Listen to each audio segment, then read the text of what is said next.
And welcome to Affiliate Spotlight on LPTV, Libertarian Party Television, a production of the Libertarian Party. Whitney Bilyeu serving as chair.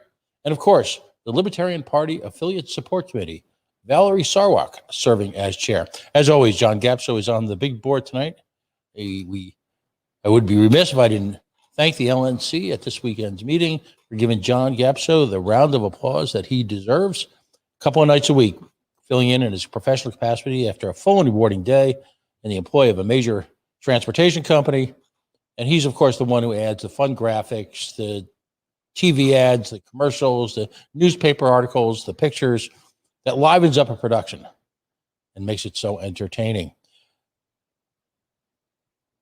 We're beginning a new campaign season. It really officially kicks off tonight. Now, if you listen to any of the shows on LPTV, we always stress that start that campaign early and often, vote early and often, begin it as often as possible. But for the American media and the American voting public, really tomorrow morning kicks off the 2021 campaign season, and many would argue kicks off the 2022 midterm elections that occur around the fruited plain at virtually every level, from the federal down to, as we love to say, that town auditor position that populates most of the burgs, villages, and shires of the Commonwealth of Pennsylvania. And with that in mind, we're going to step it up here on Monday and Friday nights. If you have an affiliate and you would like to have us promote either a fundraising drive or particularly a special event, we want you to send us the information. Pat Ford, I'm everywhere. You can put it to the Region 8 Facebook page, Pat Ford, friend me, like me, throw stones at me, send it to me in instant message. A number of places. I'm pretty much everywhere on social media. Let us know so that we can give national voice, not only to promote the event and encourage attendance from people who might find themselves in town, and you never know, but also to give folks a flavor of what your affiliate is doing to raise money, promote voter awareness on an issue, promote a candidate, of course.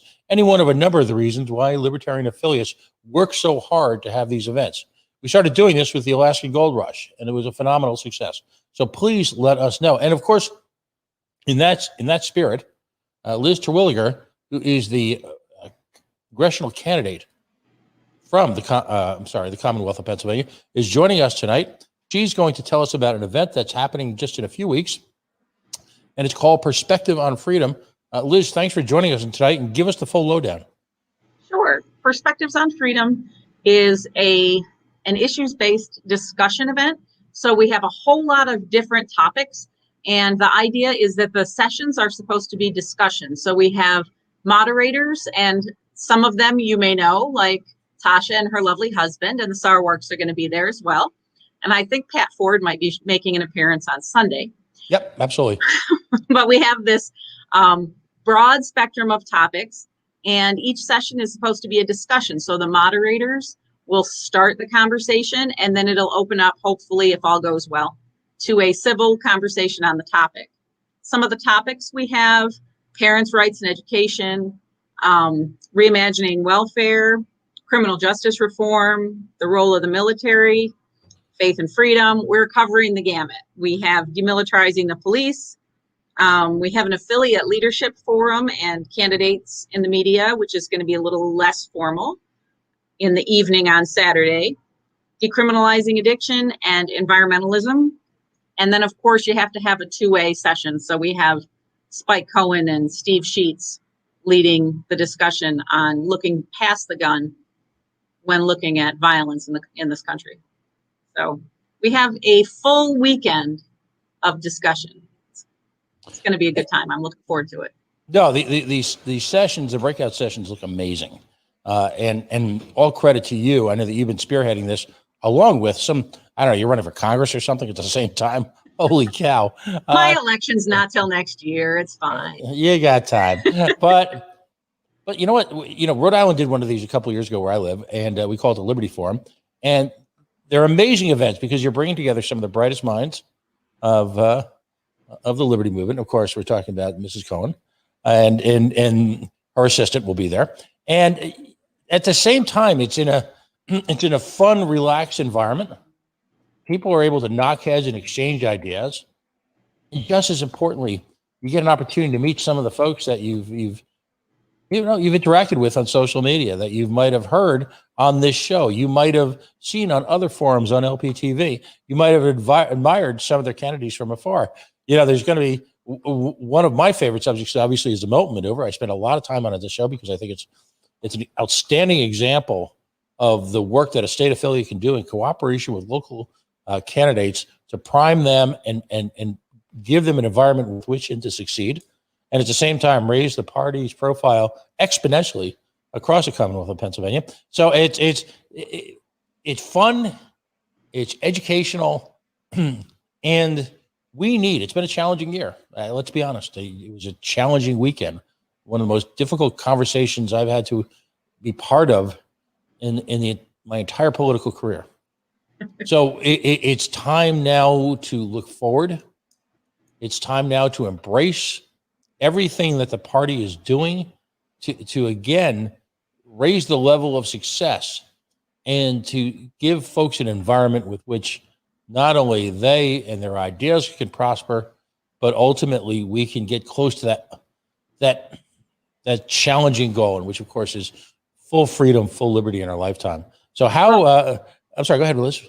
No, I was just going to say, we made a point of reaching out to non-libertarians to participate in this event because we wanted to have a broader, more perspectives on the topics. So we have a Green Party candidate who's coming in to talk on, to moderate the conversation on the environment. And then we have the Democratic chair of Snyder County is joining the welfare reform conversation. So I really feel strongly that we as libertarians need to talk about issues more because we see things from different points of view. And I mean, obviously we all have the same goal, but we come at it from different perspectives. And I think if we can just have a civil conversation, that we can move forward much more quickly. And if we can bring in people who aren't libertarians to the conversation, we can show them that we are not crazy people. Well, not all of us. And that our perspectives are foundational American principles. And just as importantly, these issues reflect the challenges Americans are facing right now. Right. If you're old enough and you remember back to the Clinton campaign, the infamous war room, and you've heard me say this again and again, they're saying in big, bold letters, folks saw every day, the minute they reported for work, was it's the economy, stupid. Well, right now you could have a discussion about what those issues are, but just to throw out a few, it's the educational system, stupid. It's COVID, stupid. It's the economy, stupid. It's the endless wars, stupid. Those are the issues that are really hitting people at their kitchen tables. Those are the issues that people are changing the channel on the major networks now because they just can't stand the hype and the nonsense. Those are the areas that Americans folks from around the world are looking for answers. And I will always contend that those answers can be maintained in our statement of philosophy, that they can be found in our platform. But Liz, the beauty of your event and a number of the events that are starting to bubble up is that you're taking those two items, our platform and our statement of principles, and you're applying it to issues that matter to folks who may not be so concerned with Austrian economics as we are, or may not be that concerned about the endless political debates that sometimes tie us up in knots. Right. People are scared. They're looking for leadership. They're looking for answers. And like I always say, we've got one thing in our favor, Liz. You know what that is? What's that? We're right. So you know what else? People are looking for a little stress release. So I have to say, Friday night are the before party instead of the after party. We're going to have a before party. We're having a smash for charity with Spike and Tasha Cohen. And this is going to be a really good time. It's a mixer from 5:30 to 10. And then you can break things for charity with either Spike or with Tasha, or you can sign up to do it with each of them individually, whatever you want to do. One of the libertarians in the Lycoming County Court, which is a smash therapy business. And it is what it sounds like. You go into a room and you break things with a baseball bat. and you don't have to clean it up. So Smash for Charity is an opportunity to go break things with either Spike Cohen or Tasha Cohen and not have to clean it up. So my question yes, for the ages is, where was this individual and why wasn't he or she in Louisville, Kentucky at about 3:00 Saturday afternoon? because she's smart. That was what we would have called in the military a target-rich environment. And Right. I'll just leave it at that. So give us one more shot before we move over to Stephen. Where can folks find the information? Give us the layout on the web. How can they sign up? So if you go to my website, lizterwilligerforcongress.org, you can find everything there. At the top of the page or on the drop-down menu, you'll see Perspectives on Freedom. On that page, it has the Smash event and the main event. There's the Smash event right there. You can also find all the social media links and all the other fun things we're doing, like the race to freedom or race for freedom. I can never remember what I called it. That's our attempt to raise a little bit of money to offset the travel expenses for some of our guests. So, excellent. Well, Liz, again, and to the entire party, congratulations to you and to your folks for putting this together. I'm looking forward to seeing it to you on Sunday. I like it so much. I'm looking forward to it so much. I'm going to be driving all night Saturday to scenic Jersey Shore, Pennsylvania, where it's being held, which also, as I tell you every time we talk about this, was the site of the largest speeding ticket I've ever received in my life, or I say the car I was in ever received in my life. In 1978, it was about $50, which in today's money would be probably about $10,000. But printing money, exactly. But again, folks, if you can't make it to this, we're certainly going to do a play-by-play and a rehash on one of the shows following that, as we continue to also follow Liz Terwilliger's congressional campaign. But think about events like this for your affiliate.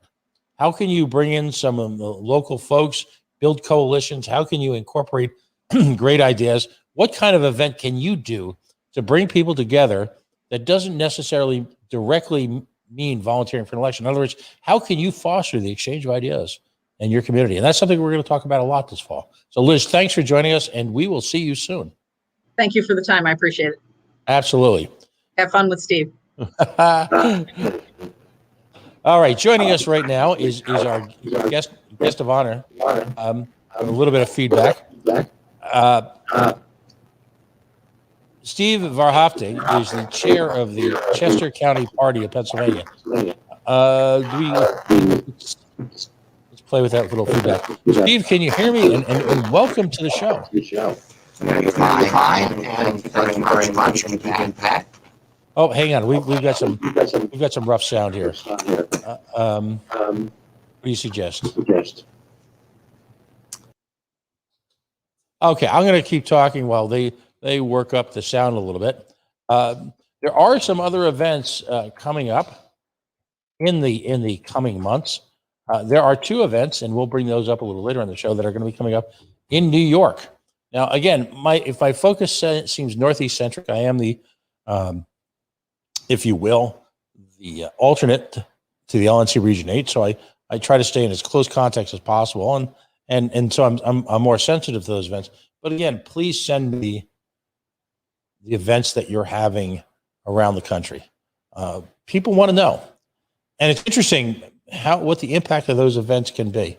It's one doesn't know what event it is that's going to bring someone in who's going to be that next super volunteer or that next candidate. Liberty is sort of a haphazard event, if you will, to spread and to discuss. And we don't know how many times we're missing people out there who simply are looking for someone or some group, organization, cause to put into words that which they've been struggling with. If you're a little older like I am, you grew up in a time which there were tremendous civil liberties. There was, on one hand, a culture that could be highly discriminatory, but on the other hand, there were certain civil liberties that we took, quite frankly, as gospel. The right to bear arms was never challenged. The right to to give a provocative speech was never challenged. It's only lately that, that quite frankly, that free speech in the last 10 or 15 years has become an issue on college campuses. Certainly not in my generation. We got Stephen back? Excellent. All right, so let's try this one more time through the miracle of IP addresses. Stephen Wahrhaftig is the chair of the Chester County Party, the Libertarian Party of the Commonwealth of Pennsylvania. Stephen, thanks for joining us tonight. Thank you, Pat. Perfect. So, by the way, I will be attending the Liz's wonderful Perspectives on Freedom event. I'm looking forward to it.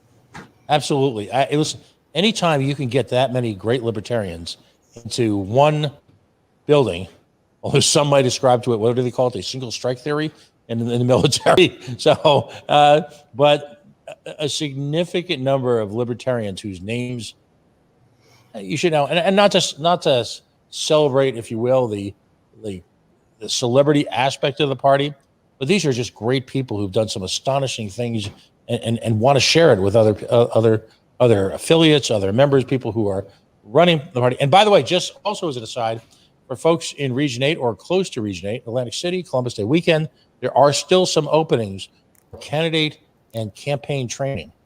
So let me throw that as well. But Steve, let's talk about Chester County, because we met because just past Friday we hosted Beth Ann Roska, who's a candidate for to be the mayor of West. I call it the township, but Westchester, Pennsylvania, the home of Westchester State University.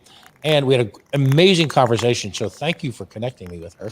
And we're going to be resharing that. We did that on site at the LNG meeting. But we started talking about media and our shared love of earned media, i.e. free media. And we just got to a great conversation. So you're actually the first county affiliate that we're having on Affiliate Spotlight. So talk to us about your organization, the geography, makeup, its history. I've heard the word jewel of the Pennsylvania Libertarian Party tossed around. Is that true? That is true. Well, jewel of liberty in Pennsylvania. And I refer to us as the jewel of liberty because it's amusing to do that. And also, whenever we do social media posts and talk about what we're doing, part of the goal is to try to get as many other affiliates to imitate and exceed our efforts. And if we can get everybody up and doing stuff and coming up with better ideas, even better than ours, then that's a big win for us. And let's reflect for just a moment on the success statewide that Pennsylvania has. And it's one of the reasons why we as a show spend a lot of time there, because there are some great object lessons to be had. Of course, Pennsylvania being the home of the Moulton Maneuver. But in particular,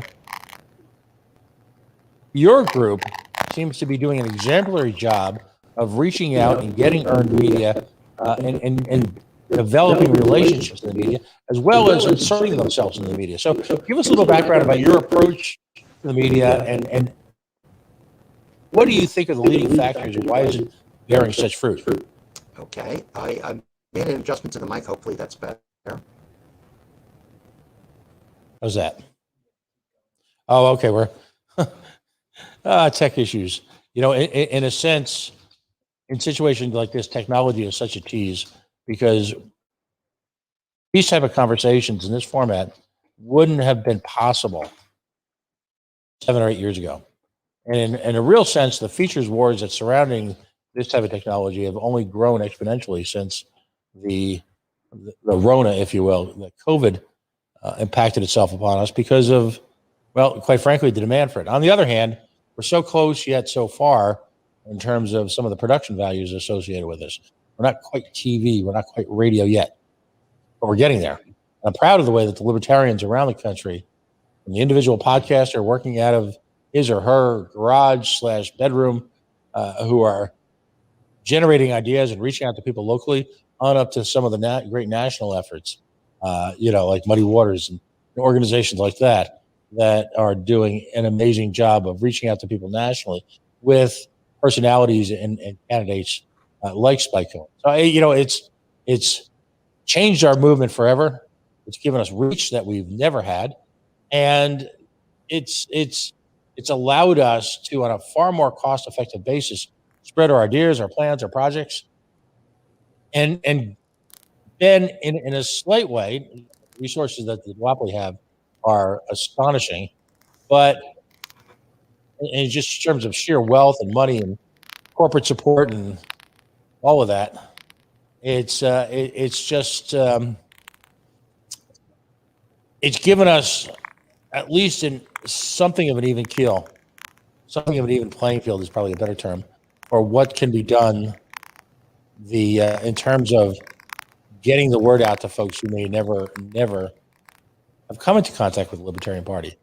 It's just years ago that we would have had to wait for that one person to move to a community, that one family who came from a libertarian background to enter an election, for people to even become acquainted with that. Certainly, the major media is not interested at all in sharing a lot of information about us.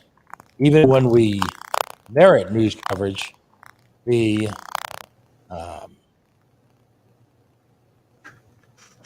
they simply don't feel the need to share their facilities, which is ironic, of course.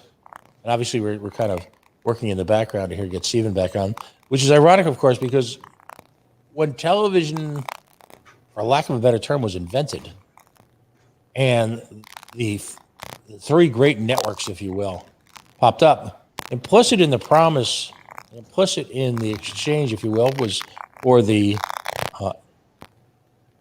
use, and some would say the abuse of our airwaves. The quid pro quo, as they say, was supposed to be high quality news coverage so that the average American could become informed.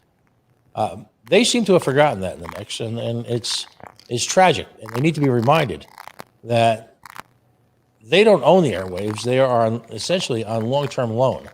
I would prefer, quite frankly, to see them have to face some type of review process as to the quality of their news operation, because clearly they are far more interested in pushing either Grey's Anatomy or Young, whatever that show is, from that show, no, not Third Rock from the Sun, but the other one, whatever it is. They're far more interested in promoting that than whatever they can do. We're scratching through some local news here, and just while we try to get Stephen back on the line, just want to show some examples of exactly the type of publication, the type of coverages that folks in Chester County could get. And first of all, Beth Ann Ruska was with us just this past Friday, and there you go. Great photography, liberty over bureaucracy candidates announced across Chester County. Now, yeah, libertarian, here we are in the daily local news, a major newspaper, right atop of the fold, as they say, front row, front page. What do we see? If we can bring that up a little closer, Libertarian Roscoe running for mayor. Again, picture, byline, article, analysis. No curiosity aspect to it. No, what are your chances? No, why are you running? No, an actual news article dedicated to that. Do we, we're still? How's this? There we go. I got a headset on. Okay, great. Perfect. All right, let's, so again, talk to us about your media operations. I mean, was kind of babbling there, rambling around a little bit just to do what we do, but go ahead. Thanks, Pat. My background is marketing. So that's what I do. I know how to sell things. And I see selling the cause of liberty as no different than selling any other commodity goods that you have out there. There's a way that you do it, the way that you talk to people. There's a game plan that you put together in order to achieve a specific result. It turns out that our particular affiliate in Chester County has a great number of really smart people in that group who have a lot of views, a lot of interests, very well educated. And so the materials that you see us put out are group efforts. It's never done by one person. It's always shown with lots of sets of eyes. Different members will come up with ideas about what we want to talk about and why, and we'll discuss that and get it out there. And we try to maintain a a rapid cadence, meaning we probably appear in print somewhere between 3 and 4 weeks, every 3 or 4 weeks.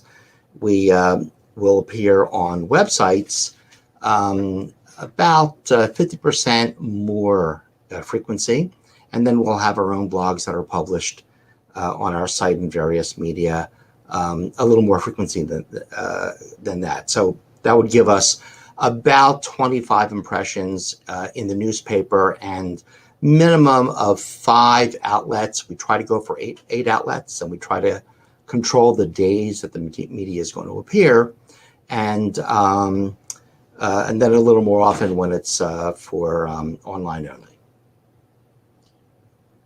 How did you foster this relationship? Right now, there are affiliate heads across America who are seeing this for the first time, and they're literally passing out. You know, I hope they're not passing out. No. I mean, I get it completely. And to a certain degree, there is an element of what level of local newspapers you have, even to begin with. You know, and you've got to have a local newspaper, because we're talking about newsprint right now, but we're also going to talk about, you know, radio and television and internet. But to a certain degree, you've got to have organizations that are also have the intellectual curiosity and the devotion to their craft to get why you need grassroots political organizations to have a voice in the local paper.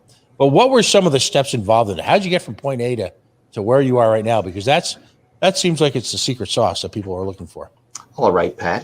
Good question. So I'll say that number one for us, a good publication spread is 11 or 12 publications. So that would be a minimum of 1 or 2 print, and then the rest would be online. Not our own online, but various sites out there. And there's lots of ways of doing it. I put together a little sheet manual that I share with affiliates so they can see some of the do's or don'ts about how to do things. I'll mention that the most important thing to do is to have a clear goal in mind as to why you want to publish something. Right.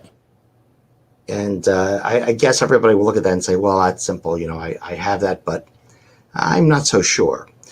For example, there's lots of reasons why somebody or people within an affiliate are attracted to LP. It could be liberty. It could be a single issue that they're worked up about, like guns, candidates, education, drug decriminalization, spending, etc., wars, for example. And so you've got to have a clear goal in mind as to what it is that you want to do. For my group and for myself, what I'm interested in is pretty simple.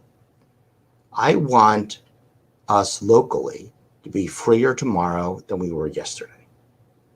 Period. Whether that would be talking about a threat of eminent domain or tax increases that are being sneaked up on people, a politician who is doing something that is inappropriate and needs to be called out on it, whatever that is, working on drug decriminalization, etc.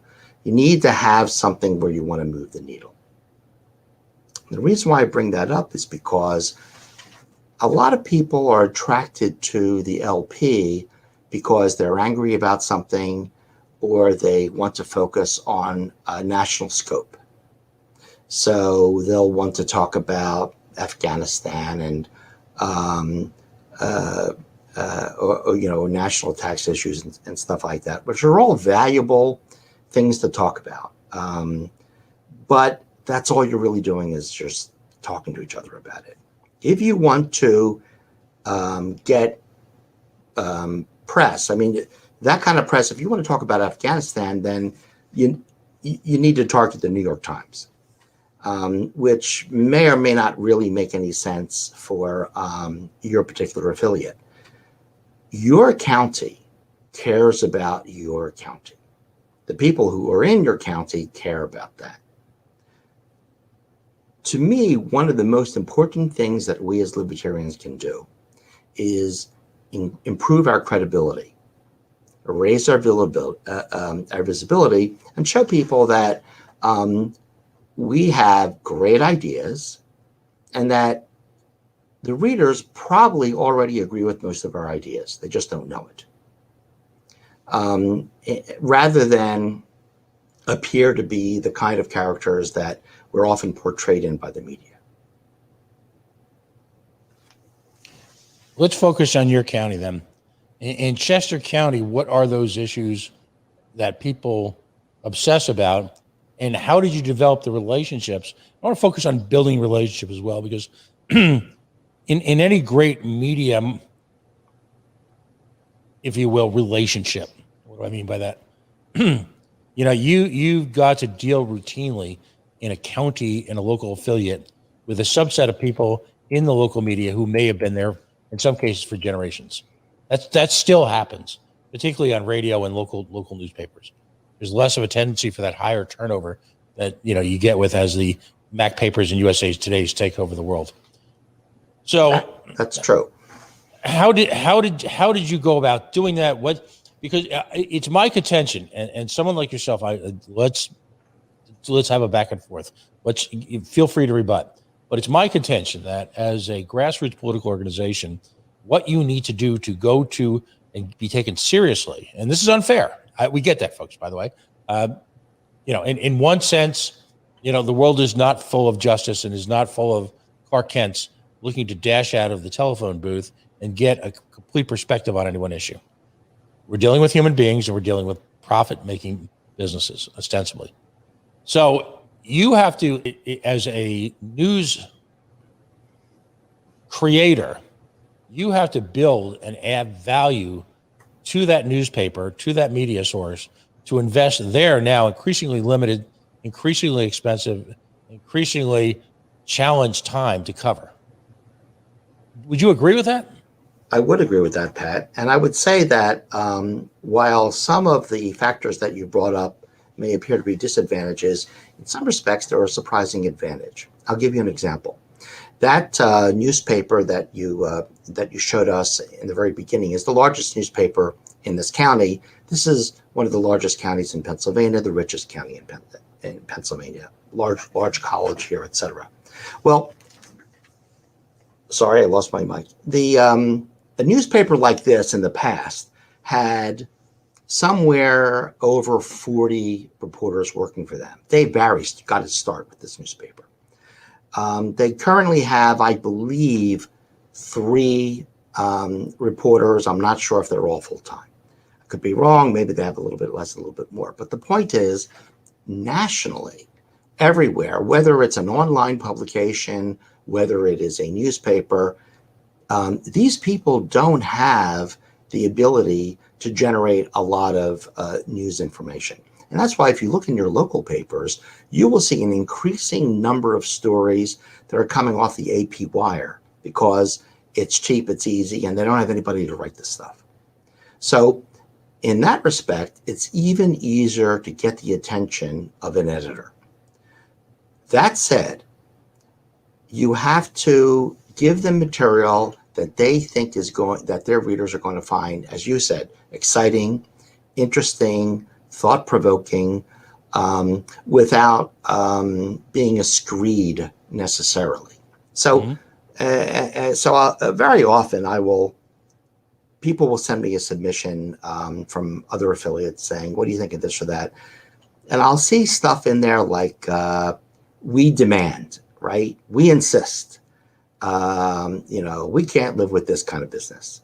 So I'm thinking, okay, so here's an affiliate with 7 members who's going to go to this newspaper and tell the governor that they are going to demand this or that. Damn it, yes. Right. And what happens is the results are counterproductive. The results, you either don't get published, you don't get taken seriously, or you are, but it's like, look at these nuts, right? Whereas, I'll give you a couple examples, if I may. We learned that there was a very serious eminent domain grab about to be taking place someplace within at one of the townships.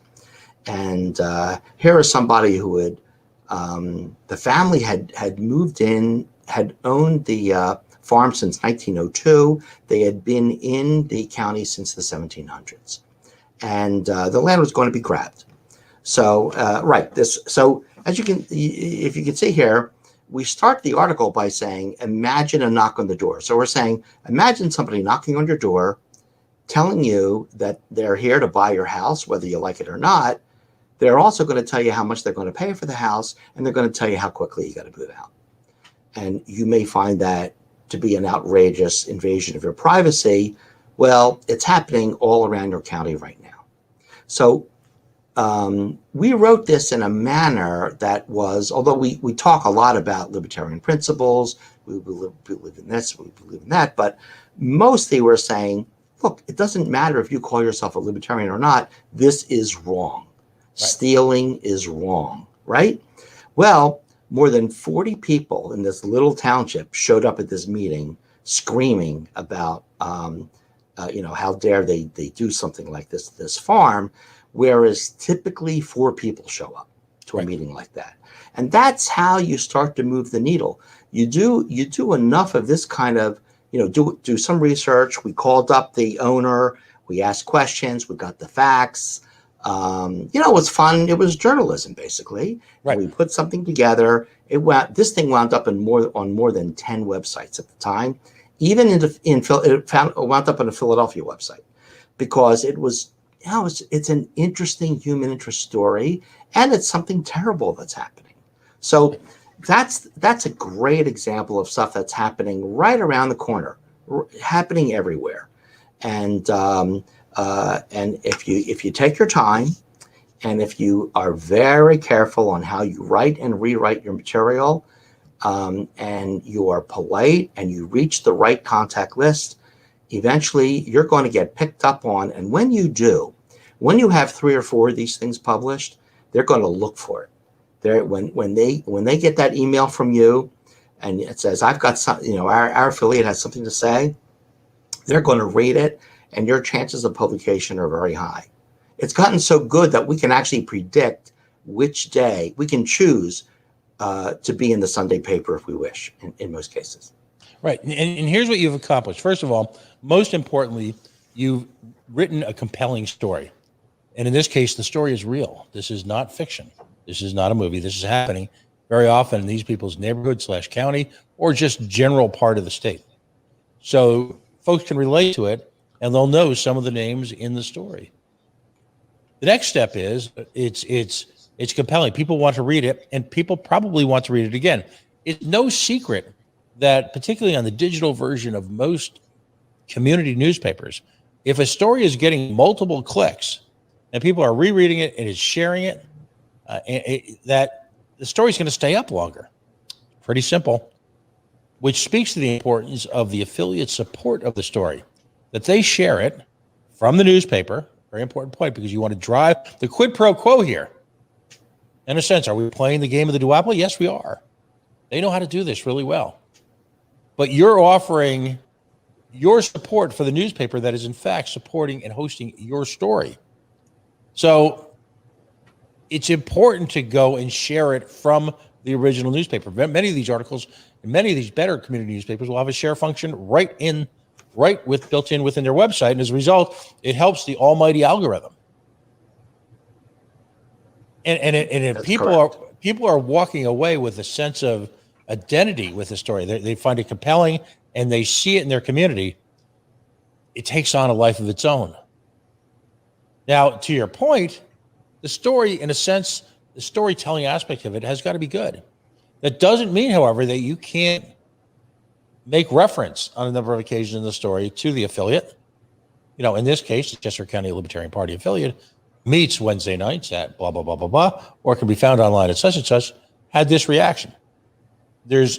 Without going overboard, there are ample ways to plug a connection, which is, in a sense, and we call this earned media, a free. Did I mention, by the way, free? Did I mention that how much comes out of the campaign's budget? Nothing. How much do the affiliate have to take away from, say, ballot access budget? Nothing. It's free. And at the same time, because it's appearing as journalism, people will embrace it because it's not an ad. And that, I think, is one of the critical distinctions, isn't it? It's not seen as an advertisement or a shill or a pitch or a grift. How important, from your perspective as a professional marketer, is that? Well, I think it's important that nobody likes being sold to, even though you are doing that. So, as an example, I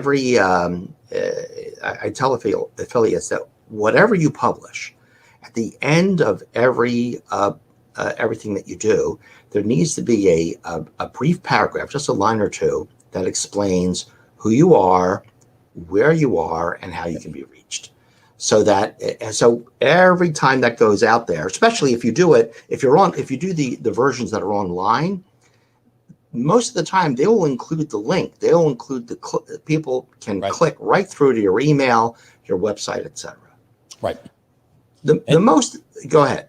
And I was just say the importance of that is then in so many cases across the country, we're not presented with the type of feature-rich voter data that the duopoly is, particularly where ballot access is in play. But as you pointed out, you are literally handed a manual of exactly what people in your constituency are paying attention to and what is drawing them in the most. Because the next obvious step then, particularly with an article like this, it really speaks to the root of American community. That is government. And now in many cases, it used to be for your school or putting a highway or a rail spur in. Nowadays, government is going in for private development and using all sorts of Carlin-esque euphemism for it, but they're coming in and taking your property so some rich dude who possibly contributes to their candidacy can engage in economic development, very often at your expense. And if you touch on an issue like that speaks to the fundamental American notion of fairness, boy, you're reaching out and grabbing them by the heart, aren't you? Yes. The key really is to know the audience and have a specific goal. So perhaps what you want to do is attract members, or you want to influence public opinion, like the eminent domain, or maybe you want to influence a politician who's running and you want them to talk about something that they're not talking about. Modify or improve perceptions of the Libertarian Party. Perhaps protest a local problem. So any of those things are there. You need to choose one. You can only do one at a time. Can't do all of them. So you need to say, okay, this is what we're going to talk about. Here is the result that we're hoping for. Here's how we're going to get there. Then the next step is, once this is written, follow a couple simple rules, which is to rewrite, make it as succinct as possible. The average American reader likes to read at the 8th grade level. I can tell you this from marketing. It doesn't mean that they can't read at the 12th grade level. It means that they prefer 8th grade level, which is why all quality advertising is written at the 8th grade level. There's an online tool called the Hemingwayapp.com. It's free. So anytime you write something, show it, of course, to other people. You need to edit at least twice everything that you write.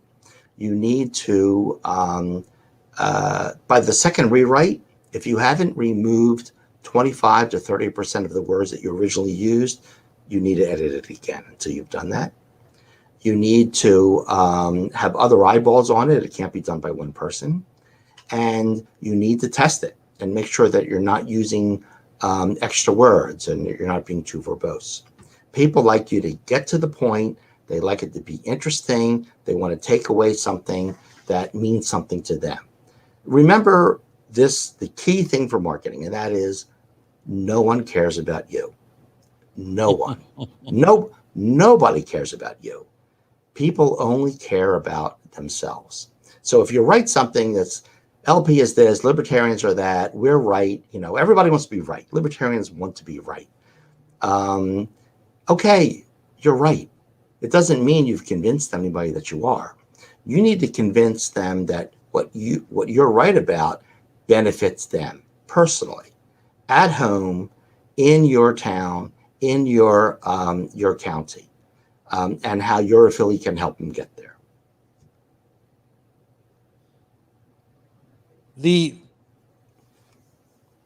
talk about, if you will, the process, the actual process of letters to the editors versus, say, op-eds versus paid advertising. I mean, what are the different approaches one takes to both writing and submitting?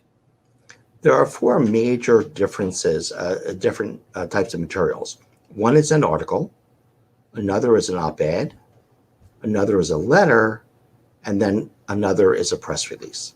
They're all different. They all have different reasons to exist. So the easiest thing to have published is a letter. Op-eds are longer. So a letter is typically 300 words or so, 350 words. Op-eds can go to 500 words at times, sometimes longer. Press releases usually are 1 page in length, and articles can be of much longer length, but they're more rare to have published. So the first thing to do before you prepare anything is to make sure that you have a media list. I understand that a lot of affiliates are in areas where there is not a lot of media. You say, oh, well, there's either a tiny newspaper or a penny saver type thing, or there's a paper, but they only care about things that are happening in a given township.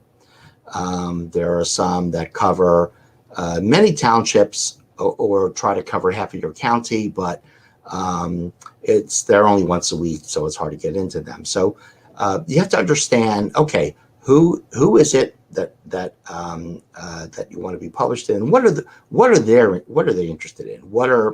Who are their readers? What are the kind of things that they normally publish? So you make a list that shows you, as far as print is concerned, this is something that's available. Increasingly, though, there are lots of online publications out there that are even hungrier for information. Mm-hmm. So you can tailor stuff that they're going to publish. Remember, all of these guys want to attract advertising. They all want local restaurants to advertise on their local media sites because we talk about your county. So you need to give them something that is clear, interesting, not offensive, in order to get a press. You also need to know, and this takes a little longer to understand, there are some publications that don't like to receive submissions multiple with others. So there are some that will say, okay, I will print your op-ed, but I want to be the only one who's printing this op-ed. And you find that out just by looking up who the editor is and talking to them about it and submitting stuff to them. And I will tell you that in almost every case, you will get a response and you will start to develop a relationship with them. Mm-hmm. Our media list is about, it's probably about 50, a list of 50 people that we can send stuff to. However, we never send what we do to all 50 because some things are appropriate for this 20, some things are appropriate for that 30, etc. And it's a trial and error thing where you learn what gets press, what interests them. They will sometimes write back to you and say, this is a little long. I think we might be able to use it, but can you give us a shorter version of it? Or can you be clearer on something, etc.? If you begin a dialogue with an editor or a reporter that way, it's a great way to go. Another thing I recommend is that you call up a reporter and invite them to an affiliate meeting. You'd be surprised. I've had some of them show up or say that they want to show up because, hey, I didn't even know there ever was you're kidding. There's there really is a libertarian party that's active in this area. Sure, let's find out what you guys are about. Talk about press releases for a second. A couple of quick yes and no's, and I think you'll get where I'm going with this. What are the odds of a radio station or a television station showing up to an event with either A, a voicemail, or B, a press release? What is most likely going to generate a positive response? Well, Okay, so a press release, there's several different kinds of press releases. They can be, hey, we're running somebody for office, etc. But typically, people will want to say that they usually affiliates want to do one of two kinds of press releases. The one kind is we have a volunteer effort, and we are inviting people to participate in that. And the follow-up to that, by the way, is a much more valuable one, in my view, and that is, we did this. Newspapers love that stuff. So if you go, some of the examples that I sent in is we have these pictures of big groups of libertarians who had gone and cleaned up something or did some other quality effort that gets in the press. And that kind of press release always has a photo, because publications love photos. So you give them a photo, you give them a write-up. We did this good thing. And the libertarian portion of that is small. So that's a good example. So here, we had kids, Boy Scouts were involved, etc. And we spent a lot of time in this piece talking about that camp, because it's a unique camp. They have a unique story. And so we spend time on that because it's a great camp. We want to promote that. So it's not, the libertarian part of it is almost it's almost an afterthought. It's like, well, of course libertarians do that. Of course we do this. This is what we're all about. You do that with a cadence of, every 6 weeks, every 8 weeks. It has an effect on the community. People start to think in a much more positive light about you. The other kind of press release is usually trying to promote an event of some kind. They're harder, to be honest. They're harder to get attention unless it's something that people are very interested in. For example, there's a local music festival. So our affiliate will be there. We'll have a table. We'll have our candidates there, etc. So it's a big enough event that the papers and general media will want to talk about it because they know about it. If it's something that's extremely obscure, you certainly should try, because all it is an effort and some write-ups in an email. But those things are harder to get people's attention on. Right. But generally speaking, though, if you're holding a press event for a candidate, or if you're holding a press event to announce opposition to some legislation that's pending, if you actually, you're right, they're challenging, and folks need to have relationships in place before they just announce these out of the blue. But in order to get into a news editor's line of sight, if you will, particularly an editor at a local television station or a local radio station, where they're going to actually send someone out to cover it, it's been my long experience that you need to send a press release with all the information, well written, what's going to happen, why you should be there, because you can't bombard them with voicemails. It just gets simply lost in the sauce. Very often coverage comes down to that morning or that evening. The gentleman, the young man or woman who decides where reporters are going, literally to holding a bunch of press releases and saying, okay, this is what's happening in the news cycle. This is what we've got left. You go here, you go here, you go there. If you sent them just a generic email, or you had a conversation with them and you think they're going to remember it, never, ever going to happen. This next question, how important, and you touched on this already, but my experience has been that one of the biggest mistakes a candidate can make in terms of trying to get coverage on an event or their candidacy is to release something out to social media at the same time that you're releasing it to print, news, whatever media. How interested are press people in general in taking the time to read, analyze, mount, put up on the website, whatever, if in fact you've already floated this stuff out there to everybody already? You shared it to the 35 different groups in your town. What are your odds of success then? Well, Pat, that's a good question too. There is a secret to this. It's a secret to press releases and announcements in general, and that is quotations. All media loves quotations. They love to hear that somebody said this.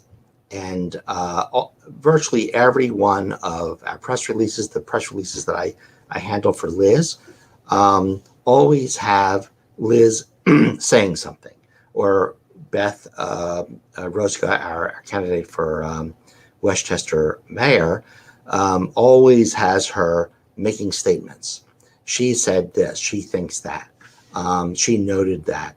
And the reason why media likes that is, one, it makes it appear a little bit like they did an interview, whereas they actually did nothing whatsoever. But they like the fact that this is for them, they're talking to me, that type of thing.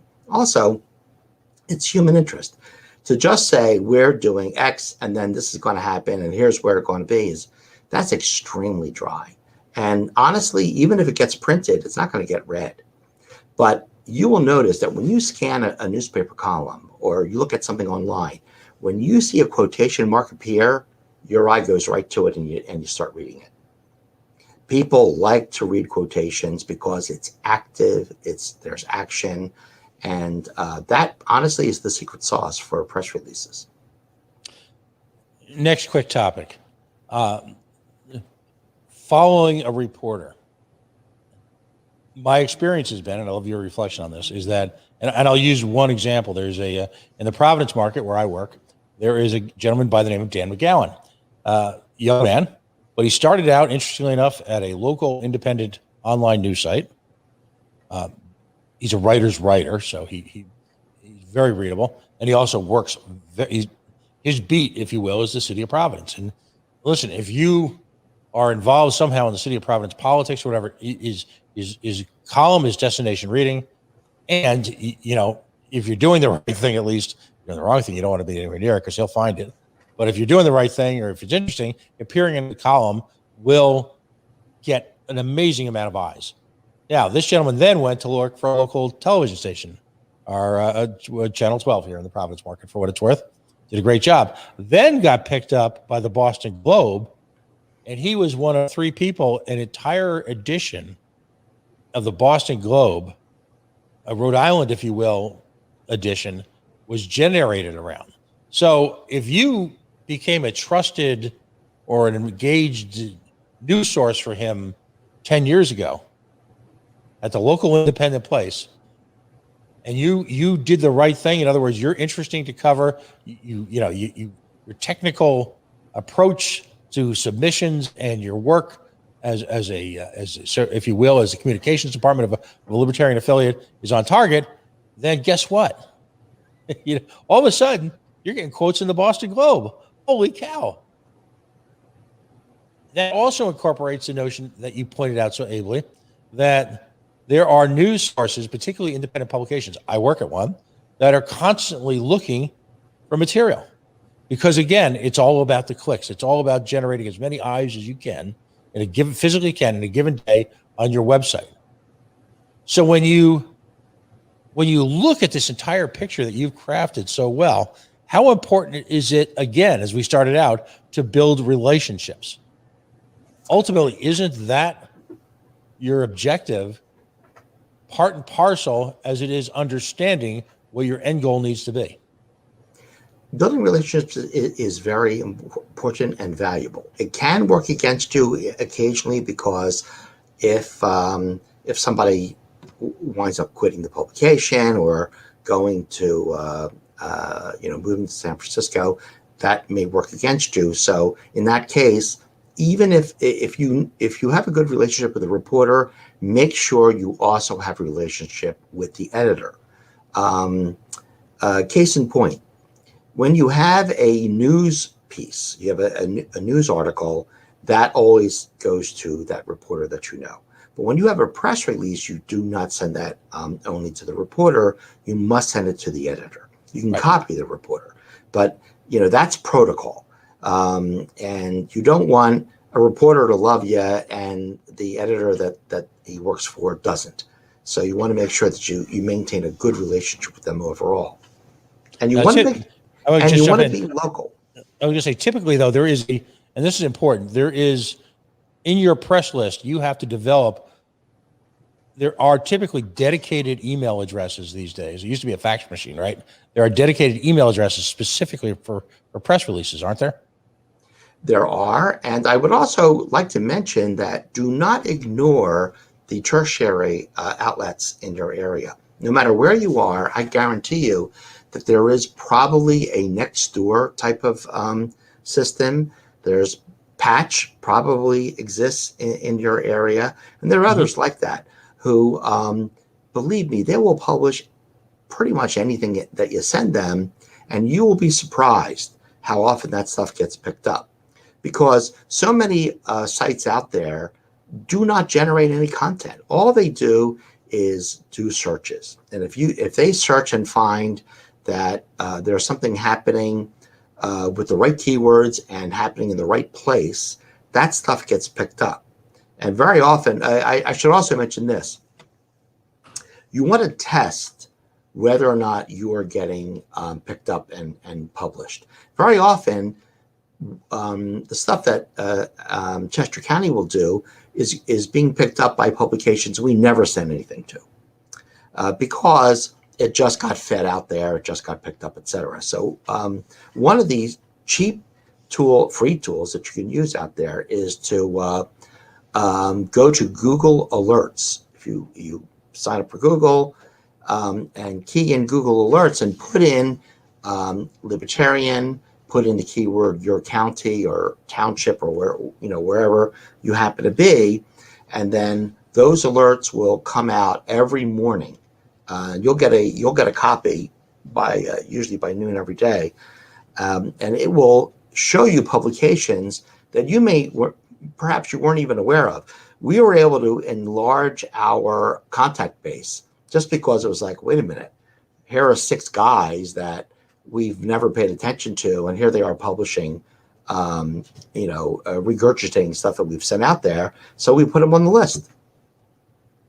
Excellent. Starting to get to the sort of the close here. I have a feeling that you and I could probably go on for hours. There is. Let's not do that. Will you be speaking at the Pennsylvania function at? No. I'm going to help MC, but I think people have heard plenty from me already.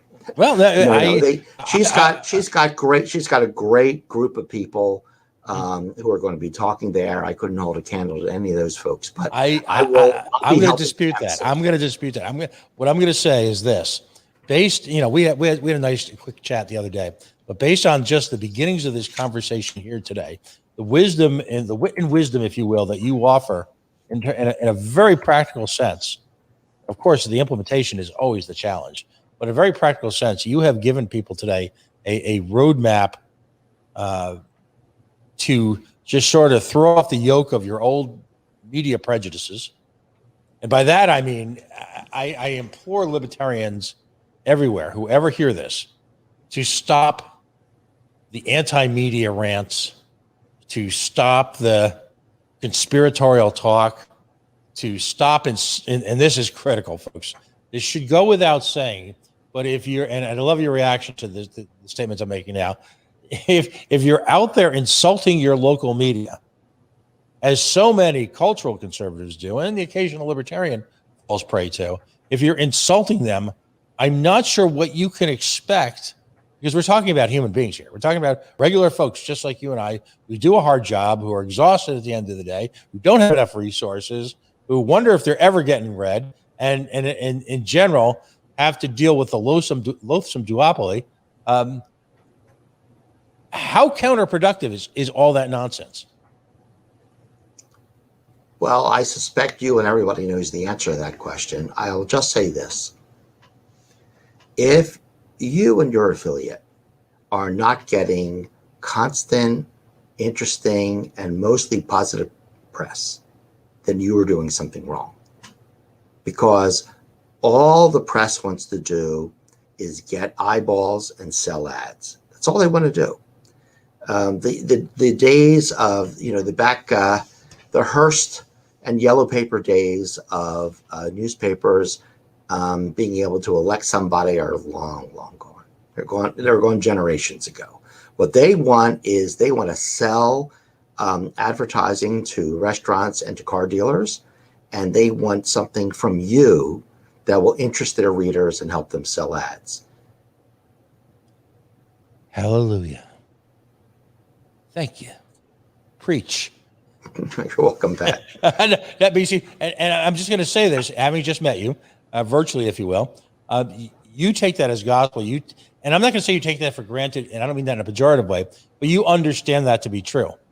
I can't tell you how many times I've gone into a group of people to talk about earned media, and they're never going to cover us. Why not?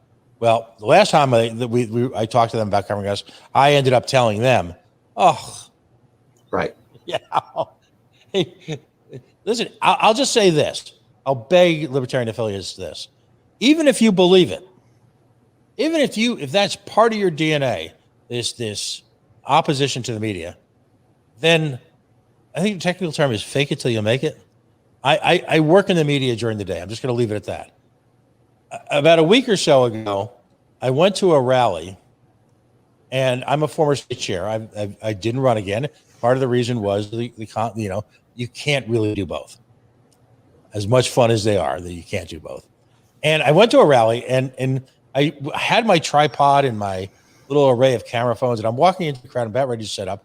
And this is a pro-liberty rally that had to do with medical liberty. And some lady starts screaming at me, "Don't talk to him. Don't trust him. They don't know what they're doing. They're just going to lie about you." I'm like, I started saying, "Lady, you have no idea who I am. I don't care what you're going to tell me." Now, here's the irony. She's holding a sign about medical freedom. And next to the sign, she's holding, the little posts you put into lawn signs. Guess who donated those very posts that were leftovers from the presidential campaign to their group? Now, Sure. Is that an admission of conflict of interest? You betcha. But here she is, literally, I had enabled her to have that sign. And she's screaming at me like I'm the person coming in to set them up. Well, ma'am, sorry, you've done a good enough job of your own. But if people think that's going to help, and the reason I'm going on this a little bit, buddy, is that I run into this everywhere in liberty circles. I run into this disgust, distrust, all of that with the media. And at a certain level, when you see some of the games that go on at the national level, I kind of get it. And I love your reflection. My experience with local media people is that for the most part, most of them are hungry, they're aggressive, and you're right. They're under constant pressure to generate content, and they're there to sell newspapers. And anything else, they simply don't have the energy or time for. Right, Pat. Well, I gave you a little list at the beginning of our conversation of why people may be attracted to the LP, but I did leave something out. Unfortunately, there are several people attracted to the Libertarian Party as a hobby. Mm-hmm. And their hobby is being right. Their hobby is being angry. Their hobby is not listening to anyone else. And not thinking about where maybe we could be wrong on something. And if that's, and by the way, there's nothing wrong with that. Everyone needs a hobby. And if your hobby is to just be right and just be angry and assume that everyone's against you, and that's why you'll never get anywhere, you'll be correct. You are not going to get anywhere, but you will be happy. You'll probably, in this hobby, reduce your anxiety a little bit. You'll take out some of your anger. You won't have to go up and be with Liz and smash dishes, which is a better way of doing it. So look, if that is your goal, if the goal is to just be right, they should have listened to me and not gone to Afghanistan. They should never have done this. That's fine. That's okay. You just have to realize that nobody cares about that. Nobody. And that's okay. I don't think there's anything wrong with that. But if you want to sit down and pen something or contact the media and say, I want you to listen to me because I'm right, your results are not going to be that great. a lot goes back to Larry Sharp's conversation about not having to win an argument, doesn't it? That a lot of times our job is to plant a seed, and nowhere is that truer in your relationship with the media and the information you're trying to disseminate into the media. A thoughtfully, plainly written piece that focuses on your objectives, concerns, that's accessible to people without being angry or bitter, goes a very long way to the real goal, which is to give folks a reason to look into the Libertarian Party's approach to virtually everything. On the other hand, as you pointed out, if you're there to lecture, if you're there for a diatribe, if you're there to beat people over the head, you might win that Facebook argument. And by winning, I mean, those people blocked me. I showed them. But you're damn sure not going to get anybody to show up at a rally. You're not going to get people to contribute to your candidates. Most importantly, folks need to remember in all of this is there are a lot more non-libertarians than there are libertarians. And while we can have a "we showed you" moment, ultimately the goal is to earn people's trust and presenting them with a legitimate reason to vote for our candidates. Because without electing our candidates, we cannot affect the change that this nation so desperately needs. And to do so means that there's a level of trust, that they're impressed by our thought process, that they're interested in our solutions. And in doing so, give people, as the Moulton maneuver does, bringing it full circle, as the Moulton maneuver so aptly does, give libertarians that entry-level job in your local government. So we don't use the word govern here, buddy. We use the word steward, so that we can, as libertarians, help to steward community resources so that folks can have all the benefits of a libertarian world. We always end our shows with what we call shameless self-promotion. So, Stephen, I know we focused a lot, almost exclusively on media, as opposed to the normal conversation about the affiliate, whether it be state or, in this first case, a local one. And so I thank you for humoring me on that, because I think you've got so many powerful lessons to share with not just the Commonwealth of Pennsylvania, but with libertarians everywhere. And I mean that to the bottom of my heart. If people listen to what you're saying, you could possibly have one of the single biggest sea changes in our fortunes as a party, as a philosophy, as a statement of principles, than virtually just about anything that's going on in the country right now, because it's that important. If we don't get a chance to address people in a mature, responsible manner with our statement of philosophy, our worldview, and our practical solutions to all the ills that bedevil this country right now, yeah, we might get an extra point or two here in the elections, but we're not going to gain the mainstream trust that we need in order to get that shot to make those changes. That's how important the lessons that you are preaching are. But tell folks, though, about your county affiliate, when their meetings are, where they are, and where they can find it on social web. Again, we lovingly call it shameless self-promotion. Well, people can find us at lpchesco.com, and we have lots and lots of very interesting blogs there that I invite affiliates to take a look at and copy. By the way, very often we'll generate a blog that has gotten a lot of interest, and we'll send it out to other affiliates, and I'll instruct them as to how they can change the language a little bit, change the wording, and just steal it and just put it out. I had one affiliate contact me and go, are you sure you want me to do this? I mean, just take your blog and just publish it. Of course, I want everyone across the country, if it's appropriate, to go ahead and do that. We had one blog that got a lot of hits, which was about the current plan of the administration to outlaw, and eventually they are going to be outlawing menthol cigarettes. And that was appropriate for pretty much anyone. That was that one right there. Where there's smoke, there's racism. And they certainly can steal that. But if anybody wants to help us at all, I highly recommend that they go and take a look at Beth Rosica's candidacy for mayor of the county seat of Chester County in Westchester, PA. Her website is Beth Rosica for mayor, and I'll say this: this is a county seat. This is an extreme long shot for a libertarian to win the mayoral position in a town this large. Would get you national press. It would get us national recognition. This is a big deal. She's a real advocate. She is a firecracker. We are so lucky to have a candidate like this out there who is saying the right things and exciting people. And so if you want to see someone who can really win a major position, really win and get national press and help our national voice, that's who to help. Excellent. You know, she was just on this past Friday. We're going to be doing replays.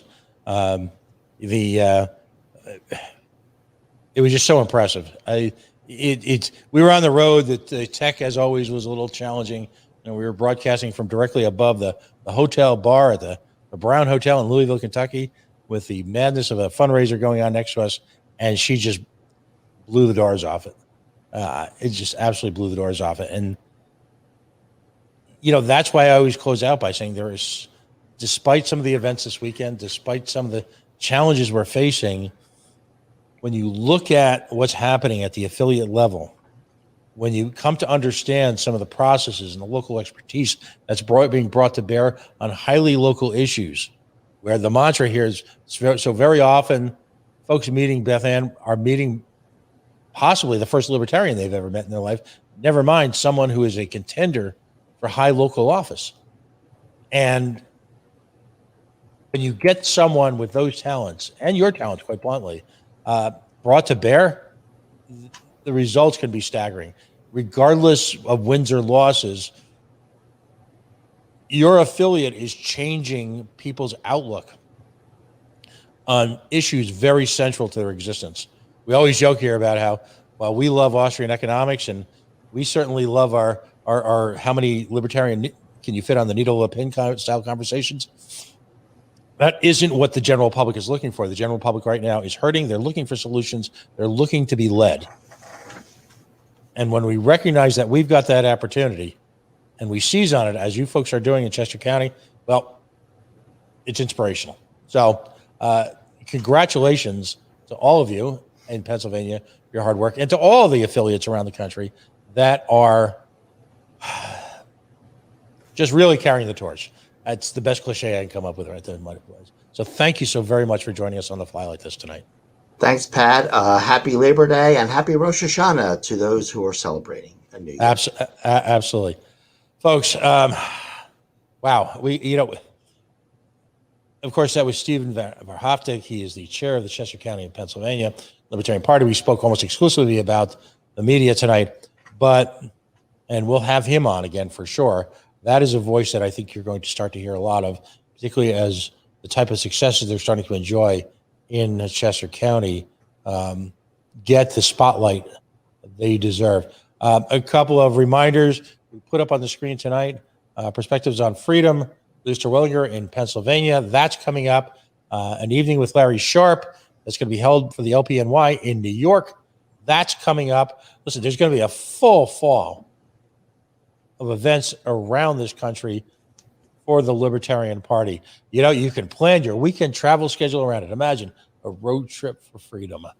And these events, if you happen to be in the area and you're not from those, please come, please attend them. You know, I found myself a couple of times this year in communities that I'd never met. I walked into libertarian functions and, you know, there's a brotherhood and sisterhood that takes place at these events where, quite frankly, you could become a celebrity just because you so completely out of context with that particular region. You show up and you've got an instant acceptance.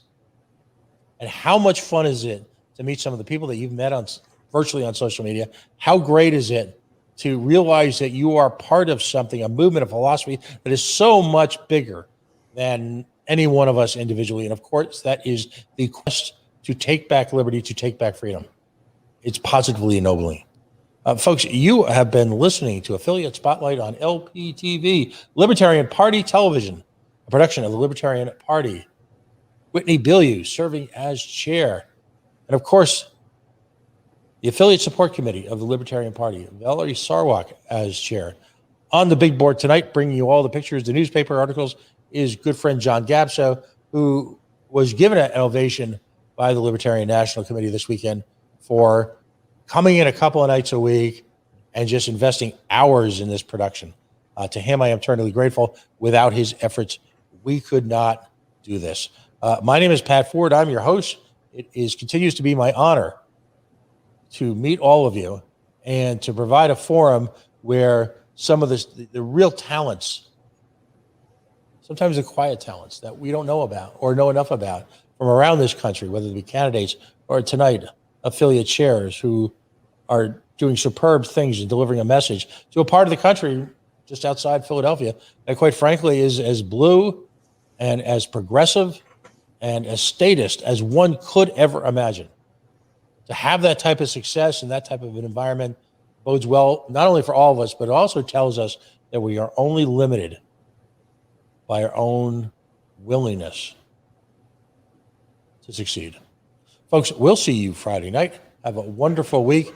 If you're interested in joining us on the air as a candidate, as an affiliate chair, or if you've just got something you want to say, reach out to me.